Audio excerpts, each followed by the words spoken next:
அப்படியே தொடர்ந்து வந்து கொண்டே இருக்குது. எங்களோட பெற்றோர்கள் எங்களுக்காக சேர்த்து தந்தாங்க, சம்பாதிச்சாங்க, கஷ்டப்பட்டாங்க. நாங்கள் எங்களோட பிள்ளைகளுக்காக, மனைவிமார்களுக்காக. ரைட். இப்போ இந்த பிள்ளைகளுக்காக அவங்களோட படிப்பு வேலை, சில பேர் இருப்பாங்க, எங்களோட பிள்ளையோட படிப்பு முடிச்சிட்டுன்னா நான் என்ன செய்வேன், நாட்டுக்கு போய்த்துருவேன். ஏன்டா கடன் முடிச்சிருதுன்னு சொன்னால் போயிடுவேன். அப்படி சில பேர் ஒரு டார்கெட்டை வச்சு தான் என்ன செய்வாங்க, வாழ்ந்து கொண்டிருப்பாங்க. முழு வாழ்க்கையுமே எங்கே இருக்கணும்னு சொல்லி யாராவது எதிர்பார்க்குறாங்களா? இல்லை. 4 குழந்தைகள் இருக்கும், அந்த 4 குழந்தைகள்டையும் படிப்பு செலவு வேணும், நாட்டுக்கு போனால் கஷ்டம். அவங்க எப்போ படித்து முடிக்கிறாங்களோ அதோடு நம்ம என்ன செஞ்சிருவோம், முடிச்சிருவோம்னு சொல்லி நம்ம யோசிப்போம். அப்படியா இல்லையா? ரைட். இப்போ இந்த இடத்துல நாங்கள் யாரை பற்றி யோசிக்கிறோம்? எங்கள்ட பிள்ளைகள், பிள்ளைகளோட எதிர்காலம். அவங்க இன்றைக்கு படித்தாங்கன்னு சொன்னால் நாளைக்கு அவங்க என்ன செய்வாங்க, நல்லா இருப்பாங்க. இன்றைக்கு அவங்க படிக்கலான்னா எதிர்காலம் என்ன நடக்கும்? அந்த எதிர்காலத்தை பார்த்து நம்ம என்ன செய்யணும், சந்தோஷப்படணும். என்ற குழந்தை ஒரு டாக்டராக, என்ற குழந்தை ஒரு ஆலிமாக, என்ற குழந்தை ஒரு நல்ல ஒரு பதவியில் இருக்கக்கூடிய ஒரு மார்க்கப்பட்டுள்ள ஒரு குழந்தையாக வாரத்துக்கு நம்ம இப்போ செய்கிற முயற்சிகள் அனைத்தும் ஒரு 20 வருடங்கள் 30 வருடங்களுக்கு பின்னால் அதை நாங்கள் நேரடியாக இன்ஷா அல்லாஹ் காணப்போகிறோமா இல்லையா? சொல்லுங்கள். அதுக்காகத்தான் நம்மளோட வாழ்க்கையை நம்ம என்ன செய்கிறோம், தியாகம் செய்கிறோம். இது ஏதாவது மாற்றங்கள் இருக்குதா? இல்லை. ரைட். இப்போ நம்ம யோசிக்கிறது என்ன, இப்பயே விட்டுட்டு எதிர்காலத்தை பற்றி தான் யோசிக்கிறோம். அப்படியா இல்லையா? இன்றைக்கு சாப்பிட்றதுக்கு இருக்குதா இல்லையா எல்லாம் பிரச்சனை இல்லை. ஆனால் நாளைக்கு என்ன செய்யணும், நாளைக்கு அடுத்த வருஷம் 10 எக்ஸாம் செய்து நம்மளோட புள்ள என்ன 11 எக்ஸாம் செய்து அதுக்குரிய ஏற்பாடுகள், டியூஷன் கிளாஸ் நம்ம ஒரு 5 வருஷத்துக்கு பின்னாடி தான் போய் யோசிக்கிறோம். அப்படியா இல்லையா? அதுக்குரிய சொத்துக்கள் எல்லாம் என்ன செய்யணும், இப்போ நம்மளோட உடம்புல ஆரோக்கியம், அது பிள்ளையா? சொல்லுங்க. நம்ம ஒரு 5 வருஷத்துக்கு பின்னால் உள்ள விஷயங்களை யோசிச்சு அதுக்காகவே நம்ம இப்போ முயற்சி செய்கிறோம்னு சொன்னால் அது பிள்ளையா? இல்லை, பிள்ளை இல்லை. அப்படியா? ரசூல்லா கூட என்ன சொன்னாங்க, உங்களோட பிள்ளைகளை வந்து நீங்கள் மற்றவங்கள்ட்ட கையேந்தி பிச்சை வாங்குகிற குழந்தைகளாக விட்டுட்டு போகிறத விட அவங்களுக்காக சொத்து சேர்த்து அவங்கள நல்ல முறையில் விட்டுட்டு போகிறது தான் மிகவும் சிறந்தது. இப்போ நாங்கள் எதிர்காலத்தை பற்றி தான் யோசிக்கிறோம். அப்படியா இல்லையா? ரைட். இதுக்கு பின்னால் எங்களுக்கு இன்னொரு எதிர்காலம் இருக்குது. என்ன எதிர்காலம் அது? மறுமை. நம்ம எப்படி ஒரு 15 வருஷத்துக்கு பின்னால் உள்ள வாழ்க்கையை யோசித்து இப்போ சம்பாதிக்கிறோமோ இதே மாதிரி நம்மளோட வாழ்க்கைக்கு பின்னால் ஒரு எதிர்காலம் ஒன்று இருக்குது. நம்மளுக்கு இன்னொரு வாழ்க்கை இருக்குது. அதை யாரும் மறக்கிறோமா? இல்லை. அது காஃபிராக இருந்தாலும் முஸ்லீமாக இருக்கலாம், அதை யாரும் என்ன செய்ய மாட்டாங்க, மறக்க மாட்டாங்க. என்னுடைய வாழ்க்கை இந்த உலகத்தை விட்டு மௌத்தோட முடியுன்றத யாருமே மறக்க மாட்டாங்க. அப்போ இன்னொரு வாழ்க்கை இருக்குது. இப்போ இந்த வாழ்க்கையை பற்றி நம்ம என்ன செய்யணும், யோசிக்கணும். அப்படியே இல்லையா? நம்ம எப்படி உலகத்தை பற்றி யோசிக்கிறோமோ அதே மாதிரி அதை விட பன்மடங்கு என்ன செய்யணும், நம்மட மறுமை. இந்த உலகத்தில் ஒரு பிஸ்னஸ் செஞ்சோம், நஷ்டம் அடைஞ்சோம், இன்னொரு பிஸ்னஸ் ஸ்டார்ட் பண்ணலாம், கொடி கட்டி பறக்கலாம், எல்லாம் செய்யலாம். ஆனால் மறுமை வாழ்க்கையில் வந்து நம்ம நஷ்டம் அடைஞ்சிட்டோம்னு சொன்னால் ஒரு செகண்ட் கூட எங்களுக்கு என்ன செய்யாது, அவகாசம் கிடைக்காது ஒரு அமல் செய்கிறதுக்கு. அப்படியா இல்லையா? அதனால் வந்து எங்களோட எதிர்காலம், எங்களோட எதிர்காலத்துடைய வாழ்க்கை, மறுமையுடைய வாழ்க்கை, இதுக்காகவே நான் என்ன சேர்த்து வச்சுக்கிறேன், நான் கடைசியாக அல்லாவுக்காக வேண்டி செஞ்ச அமல் எது, நான் செஞ்ச அமல்களில் கடைசியாக அல்லாவின் பால் உயர்த்தப்பட்ட அமல் எது, எப்பொழுது அல்லாவினால் என்னுடைய கடைசி அமல் உயர்த்தப்பட்டது என்றதெல்லாம் நாங்கள் என்ன செய்யணும், ஒவ்வொரு நேரமும் யோசிக்கணும். இதனால தான் நம்ம எப்பயும் ரசூல்லா சொல்லுவாங்க, எப்பயும் நீங்கள் என்ன செய்யுங்க, மௌத்தை பற்றி, மௌத்தை மறந்தோம்னு சொன்னால் எல்லாத்தையும் மறந்துடுவோம். அப்படியா இல்லையா? எப்போ எங்களுக்கு வந்து மௌத்துடைய யோசனை வருதோ அந்த நேரத்தில் வந்து நம்ம என்ன செய்யும், கொஞ்சம் எங்களோட வாழ்க்கை மாறும். அப்படியா இல்லையா? இப்படி நிறைய உங்களோட நாட்டுகளில் நிறைய வரலாறுகளை நீங்கள் பார்க்கலாம். நிறைய பேர் மோசமான ஆட்கள் ஆயிப்பாங்க. ஆனால் ஒரு சிறிய ஒரு விஷயம் அவரை தாக்கியிருக்கும், அதிலிருந்து அவர் வந்து என்ன செய்வார், ஒரு நல்ல ஒரு வாழ்க்கை அவர் வாழ்ந்து கொண்டு போவார். அப்படியே இல்லையா? ரைட். இப்படியான நேரத்தில் வந்து சில முன்னால் உள்ள அறிஞர்கள் சொல்லுவாங்க, எப்படின்னு சொன்னால், ஒரு செகண்ட் ஒரு நேரம் மௌத்தை பற்றியுடைய யோசனை என்ன விட்டும் தூரமாகிடுச்சுன்னு சொன்னால் என் உள்ளம் என்ன செஞ்சுது, நாசம் அடைஞ்சிருது. ஒரு செகண்ட், ஒரு நேரம், ஒரு மணித்தியாலத்துக்கு ஒருக்கா மௌத்தை பற்றி நான் யோசிக்கலண்டா அந்த யோசனை என்ன விட்டும் தூரம் ஆயிடுச்சுன்னு சொன்னால் என் உள்ளத்தில் ஏதோ ஒரு மாற்றம். என்ன மாற்றம்? நான் நாசமாகிட்டேன் என்ற ஒரு சிந்தனை அவங்களுக்கு என்ன செய்யும்? வரும். அதனால் நாங்கள் எப்பயும் இந்த மௌத்துடைய சிந்தனையோடு தான் இருக்கணும். எப்போ நான் மௌத்தா போகிறேன்னு யாருக்காவது தெரியுமா? தெரியும். நாங்கள் மௌத்தா போனதுக்கு பின்னாடி எங்களோட வரப்போகிறது எது? எங்களை நாங்கள் செஞ்ச அமல்கள் மட்டும்தான். நாம் சேர்த்த சொத்துக்கள், மனைவிமார்கள் யாருமே வருவாங்களா? இல்லை. எல்லாரும் வெயிட் பண்ணி கொண்டிருப்பாங்க, எப்படா கொண்டு போய் அடக்கம் பண்ணிட்டு வர்றது. மௌத்தா போனோடனே எல்லாரும் ரெடி பண்ணுவாங்க. குளிப்பாட்டுறதுக்கு ஒரு ஆள் ஒரு இடம் ரெடி பண்ணுவாங்க. இன்னொருத்தர் கஃபன் புடைய வாங்கின்னு வருவார். இன்னொருத்தர் கொஞ்சம் பேர் போய் அவங்கள கபரை வெட்டுவாங்க. எல்லாரும் எதுக்காக முயற்சி செஞ்சு கொண்டிருக்கிறாங்க? அந்த மௌத்தா போனவரை கொண்டு போய் அடக்கிட்டு வர. யாராவது ஒருத்தர் சொல்லுவாரா இன்னும் 2 நாளைக்கு வச்சு கொண்டிருப்போம்? மனைவியாவது சொல்லுவாரா 2 நாள் வெயிட் பண்ணி கொண்டு போங்கன்னு சொல்லி? சொல்லுவாங்களா? இல்லை. அப்போ நம்ம மௌத்தா போனால் நம்ம மட்டும்தான். அந்த கபருக்குள்ளே போகிறது நம்மளும் நம்மளுடைய அமலும் மட்டும்தான். நாங்கள் பெற்று வளர்த்த குழந்தைகள் யாருமே வரப்போறதில்லை. எங்களுடைய மனைவிமார்கள், பெற்றோர்கள், சகோதரங்கள், கூட்டாளிமாறு யாருமே அங்கே என்ன செய்ய போறதில்லை, வரப்போறதில்லை. எங்களுக்குன்னு சொல்லி ஒரு சிறிய ஒரு இடம், பெட்ஷீட் இருக்குமா, பத்தானி இருக்குமா, தலைவணி இருக்குமா, என்ன இருக்கும் அதுக்குள்ளுக்கு? நம்மளும் அந்த மண்ணும் மட்டும்தான், அதோட தான் இருப்போம். எங்களோட அமல்கள் எங்களுக்கு பிரயோசனம் அளிக்கும்னு சொன்னா கொஞ்சம் யோசிச்சு பாருங்க. அந்த குழிக்குள்ள நம்மளை வைக்கப்பட்டால், இப்ப நான் மௌத்தா போய் ஒரு குழி ஒன்றுக்குள்ள வச்சு பலகையை போட்டு அல்லது கல்லை போட்டு மண்ணை போட்டுட்டாங்க. இப்ப என்ற நிலைமை என்ன? நான் எந்த இடத்துக்கு போறதுக்கு அந்த ரெடி ஆகிக்கிறேன். எனக்கு எந்த இடம் கிடைக்கும்?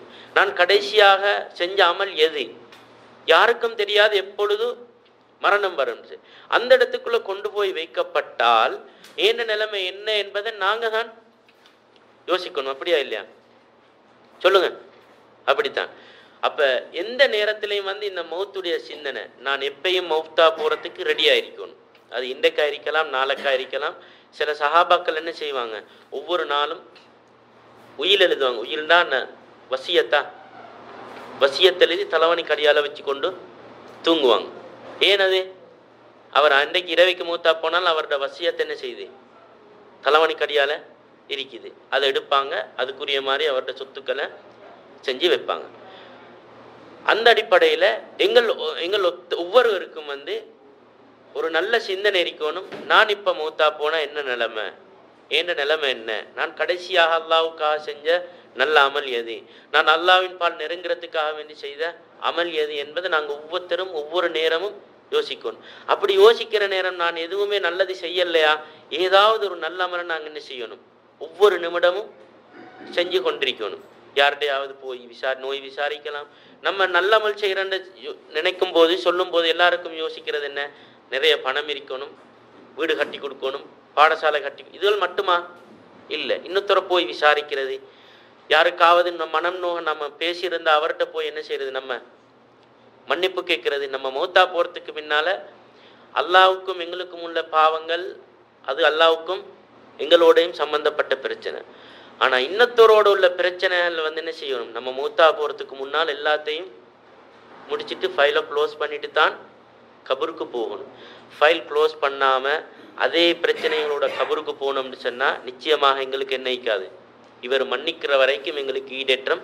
அது கடனாக இருக்கலாம், மற்றவங்களோட உள்ள பிரச்சனைகளாக இருக்கலாம், அல்லது இன்னத்தோரோடு உள்ள குரோதங்கள். நம்ம நிறைய பேர் என்ன செய்கிறோம், சின்ன சின்ன பிரச்சனைகளாக கோவிச்சு கொண்டிருக்கிறோம். கோவிச்சு கொண்டிருந்தாலும் கூட அதே பிரச்சனை. நம்மளுக்கு என்ன பிரச்சனை நடந்தாலும் இஸ்லாம் எங்களுக்கு தீர்வை வச்சிருக்குதா இல்லையா? சமாதானம் ஒன்று இருக்குது, மன்னிப்புண்டு ஒன்று இருக்குது, அதுக்குரிய நல்ல நன்மைகள் இருக்குது. இதெல்லாத்தையும் நம்ம முன்படுத்தி எங்களோட மறுமை வாழ்க்கைக்காக இந்த உலகத்தில் நம்ம என்ன செய்கிறோம் என்பதை நாங்கள் ஒவ்வொரு நாளும் யோசிக்கணும். இந்த மௌத்து அடிக்கடி ஞாபகப்படுத்தப்படணும். இதுக்கான என்ன செய்யலாம்? இந்த மௌத்து அடிக்கடி சில நேரம் நம்ம தொழில் செய்கிற நேரமோ அல்லது வேறு நேரமோ நம்ம மறந்துடுவோம். சில நேரம் எங்களோட பட்டம் பதவிகள் என்ன செய்யும், எங்களை மௌத்தை விட்டும் மறக்கடிக்கும். நான் அப்படி, நான் இப்படி, எனக்கு மூத்து வராதுன்ற மாதிரி நம்ம என்ன செய்கிறோம், யோசிக்கிறோம். அதே நேரத்தில் எல்லாரும் வெறுக்கக்கூடிய ஒரு விஷயம்தான் இந்த மூத்து. யாராவது விரும்புகிறோமா? அல்லாஹ் தஆலா குர்ஆன்ல சொல்றான், குல் இன்னல் மௌத்தல்லதி தஃபிர்ரூன மின்ஹு. எல்லாரும் என்ன செய்யணும், அந்த மூத்தை விட்டு நம்ம தூரமாகித்தான் போகும். இப்போ உதாரணமா நம்மள்கிட்ட மலக்குள் மௌத் வந்து அனுமதி கேட்கும், இன்றைக்கு உண்ட உயிரை கைப்பற்றவா நாளைக்கு கைப்பற்றவான்னு கேட்டா நம்ம என்ன சொல்லுவோம்? சத்தியமா நாளைக்கு என்னதான் சொல்லுவோம், சாய்ஸ் தந்தாங்கன்னு சொன்னேன். அப்ப நம்ம என்ன செய்யறோம், அந்த இதுல இருந்து அப்படியே பின்னுக்காகிறோம். அப்படியா இல்லையா? எப்பயும் வந்து நம்ம இந்த அந்த சாய்ஸ் எங்களுக்கே இல்லை. டைம் வந்துச்சுன்னா உடனே நம்ம வைத்துருவோம். அதனால வந்து இந்த மௌத்தை பற்றிய யோசனைகள் வரக்கூடிய செயல்கள் எங்களிடத்துல இருக்கணும். உதாரணமா என்ன செய்யலாம், மஜ்லிஸ்கள். என்ன மஜ்லிஸ்கள்? குர்ஆன் சம்பந்தமா பேசக்கூடிய மஜ்லிஸ்கள், பயான் நிகழ்ச்சிகள். அல்லது நீங்க பயான் நிகழ்ச்சி அன்னத்தில் இது மட்டும்தான் நினைக்கக்கூடாது. உங்களோட ரூமுகளில் எவ்வளோ பயான் நிகழ்ச்சிகள் செய்யலாம். அப்படியா இல்லையா? 4 பேர் 4 ரூம்ல இருக்கிறாங்கன்னு சொன்னா 4 பேரும் ஒரே ரூமுக்கு சேர்ந்தாங்கன்னு சொன்னா குர்ஆனை வாசிக்கலாம். அதில் எவ்வளோ நம்ம நினைக்கிறோம், பயான்னு சொன்னா பள்ளியில வரணும், இந்தியாவிலிருந்து ஒரு மௌலை வரணும், ஸ்ரீலங்காலேருந்து ஒரு மௌலை வரணும், இதுதான் இது மட்டுமா? இல்லை, அதுவும் இருக்கலாம். ஆனா எங்கட வசதிக்கு ஏற்றால் போல் நாங்கள் 4 பேர் வசிக்கிறோம்னு சொன்னா கிழமையில 1 நாள், அல்லது கிழமையில 2 நாள், அல்லது கிழமையில 3 நாள். எல்லாம் எதுக்காக வேண்டி? நம்மட மறுமை வாழ்க்கைக்காக வேண்டியது. எவ்வளவு கூடுதோ அவ்வளவுதான் நம்மளுக்கு மிச்சமாயிருக்கும். அப்படியா இல்லையா? அப்ப அதனால வந்து நம்ம 4 பேர் இருக்கிறோம்னு சொன்னா 4 பேரும் பேசுவோம். 4 பேரும் பேசி ஒரு நல்ல ஒரு சந்தர்ப்பத்தை பயன்படுத்தி கிழமையில 2 நாளோ 3 நாளோ ஒரு ரூம்ல கூடி குர்ஆனை வாசிப்போம். புத்தகங்கள் இருக்கும், தமிழ்ல புத்தகங்கள் இருக்கும், அதுகளை வாசிப்போம். வாசிக்கத்தான் தெரியான்னு சொன்னா நம்ம என்ன செய்வோம், பேசிக்கொள்ளும். சும்மா நம்மளுக்கு மூத்த பத்தி தெரியாதா, அல்லாஹ்வை பத்தி தெரியாதா, நம்மளுக்கு தெரிஞ்ச விஷயங்களை பேசி நம்மளோட உள்ளத்தை என்ன செய்வோம், நம்ம கொஞ்சம் புதுப்பிச்சு கொள்ளணும். அது உள்ளம் விட்டுட்டு போனோம்னு சொன்னா அது அப்படியே மறந்து போயிடும். அதனால வந்து நம்ம என்ன செய்யணும், இந்த மாதிரியான விஷயங்களை வந்து நாங்க கணக்கெடுக்கணும். இதுல நாங்க கவனம் செலுத்தணும். நம்ம எவ்வளோ நேரங்களை வந்து வேணா செலவழிக்கிறோம். இதுக்காக வேண்டிய நம்ம மறுமை வாழ்க்கைக்காக வேண்டிய நம்ம ஒரு கிழமையில ஒரு அரை மணித்தியாலமும் போகாது. அந்த நேரத்தை நம்ம ஒதுக்கினோம்னு சொன்னா நிச்சயமாக எங்களுக்கு வெற்றி கிடைக்கும். அதே மாதிரி இந்த மௌத்தை பத்தியான யோசனைகள் வாரத்துக்கு நம்ம என்ன செய்யணும், எப்பொழுதும் சக்கராத்துடைய வேதனைகளை வந்து சக்கராத்துடைய நிலைமைகளை வந்து நம்ம என்ன செய்யணும், யோசிக்கணும். அதே மாதிரி நம்ம நிறைய பேரை கண்டிப்போம், அவர் மௌத்தா போவார், நம்ம முன்னால கண்டிப்போம், நம்ம கண்ணால அவர் பற்ற கஷ்டங்கள் வேதனைகள் அதெல்லாம் நம்மளுக்கு என்ன செய்யும், இதுக்கெல்லாம் நம்ம என்ன செய்யணும், பார்க்கணும், யோசிக்கணும். அடிக்கடி சிந்தனைகள் எங்களுக்கு என்ன செய்யணும், வந்து கொண்டே இருக்கணும். அதே மாதிரி மக்பராக்களை வந்து நம்ம என்ன செய்யணும், ஜியாரம் செய்யணும். நம்ம போகணும், போய் பார்க்கணும், அங்குள்ள நிலைமைகள் என்ன, அவங்களுக்காக வேண்டி துவா செய்யணும், எங்களோட ஈட்டத்துக்காக வேண்டியும் நம்ம துவா செய்யணும். இதுகளை வந்து நம்ம என்ன செய்யறோம், செஞ்சு கொண்டோம்னு சொன்னா நிச்சயமா எங்களுக்கு எந்த நேரமும் மறுமையுடைய அந்த மௌத்துடைய சிந்தனைகள் வந்து கொண்டே இருக்கும். அதே நேரத்துல ஜனாசாக்கள் என்ன செய்யணும், நம்ம கலந்து கொள்ளணும். இப்ப நம்ம நாட்டுலண்டா சில பேர் என்ன செய்வாங்கன்னு சொன்னா பக்கத்து வீடாயிருக்கும், ஜனாசா வீட்டுக்கு போக மாட்டாங்க, சொந்தமாயிப்பாங்க, ஜனாசாவை கூட்டி கொண்டு போவாங்க. இவர் வந்து என்ன செய்வார், தொழிலில் ஈடுபட்டு கொண்டிருப்பார். அப்படியா இல்லையா? சில பேர் வந்து அந்த அந்த செக்ஷனை அப்படியே மையவாடிக்கு போகிறது, ஒரு ஜனாசாவை பின்தொடர்றது, ஒரு ஜனாசாவுக்கு போய் தொழுகிறது, அதெல்லாம் சில பேருடைய வாழ்க்கையில் வந்து இல்லை. அவர் பக்கத்து வீடாக இருக்கலாம், சொந்தக்காரங்களாக இருக்கலாம், யாராகவும் இருந்தாலும் அவர் அவருடைய பாட்டில் தான் இப்போ அவருடைய அந்த 24 மணித்தியாலமும் ஓடிக்கொண்டே தான் இருக்கும். அவருடைய அந்த எண்ணத்தில் அவரோட டைம் டேபிள்ல. சரி, இப்போ நம்ம டியூட்டி செஞ்சு கொண்டு இருக்கணும். திடீர்னு ஒரு ஆள் மௌத்தா போனேன்னு சொன்னா என்ன செய்வோம், யாருமே போவாங்களா? எல்லாரும் லீவை போட்டுட்டு அதுக்காக வேண்டி நம்மட அந்த நாளை என்ன செய்வோம், செலவழிப்போம். இந்த ஒரு ஜனாசாக்களை பின்பற்றுறது, மையவாடிக்கு போறது, இந்த மாதிரியான வேலைகளை நாங்கள் செஞ்சோம்னு சொன்னா இப்போ இந்த சந்தர்ப்பங்கள்ல எங்களுக்கு வந்து நிறைய சந்தர்ப்பம் இருக்குது. மஸ்ஜிது நபவிக்கு தொலை வந்தோம்னு சொன்னா எங்களுக்கு எப்ப ஏண்ட மறுமை வாழ்க்கையை பற்றி எனக்கு யோசனை இல்லாம போகுதோ, எப்பொழுது என் உள்ளம் வந்து நாசமா போகுதுன்னு சொல்லி எனக்கு விளங்குதோ, மஸ்ஜிது நபவிக்கு வந்தோம்னு சொன்னா நிச்சயமா எனக்கு ஒரு ஜனாசா தொழுகை கிடைக்கும். அது எந்த வக்துக்கு வந்தாலும் பெரும்பாலும் என்ன செய்யும், கிடைக்கும். அதே சிந்தனையோட நம்ம மக்பராக்கு போனோம்னு சொன்னா அந்த ஜனாசாவை போய் அடக்கிட்டு எங்களையும் பற்றி யோசிச்சுட்டு நானும் இன்றைக்கு நாளைக்கு மூத்தா போனேன்னு சொன்னா என்ன செய்யலாம், என்ன நடக்கும் என்றதை நாங்களும் யோசிச்சோம்னு சொன்னா நிச்சயமா இந்த உலகத்தில் உள்ள ஏமாற்றப்பட்ட இந்த வாழ்க்கை வந்து ஒரு நல்ல வாழ்க்கையாக மாறுறதுக்கு உதவியாக இருக்கும். அல்லாஹு தாலா எங்கள் ஒவ்வொருவரையும் இந்த மறுமையுடைய வாழ்க்கை சீர்வருவதற்கு அல்லாஹு தாலா தௌஃபீக் செய்வானாக.